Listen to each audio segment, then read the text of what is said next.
Hallo Leute, Sanbonani. My name is Bongiwe Malunga, born and raised in South Africa in a province called KwaZulu-Natal. I play a role of Rafiki here in Germany. Let me take you through my day.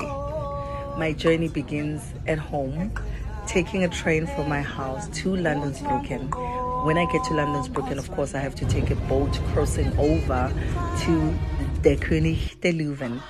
When I get to work, I have to sign in, going to my dressing room, which is like my second home. I have to do a physical warm-up when I get to work because you cannot do the show without warming up your body. And then I make my tea so that I can warm up my voice. It just helps with the vocal warm-up and go straight to the makeup room. When I get there, of course, I enjoy my makeup time. Doing makeup takes 45 minutes. But I enjoy the time that I spend with the ladies because they're really nice. And as you can see, she's doing the most beautiful Rafiki makeup ever. Yeah, and then when I'm done with my makeup, and then I come back to my dressing room again and try to get ready and also prepare for the show. And then I go on stage and then I start the show.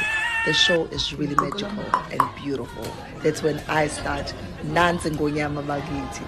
That's the story of Bongiwe Malunga Rafiki. So white.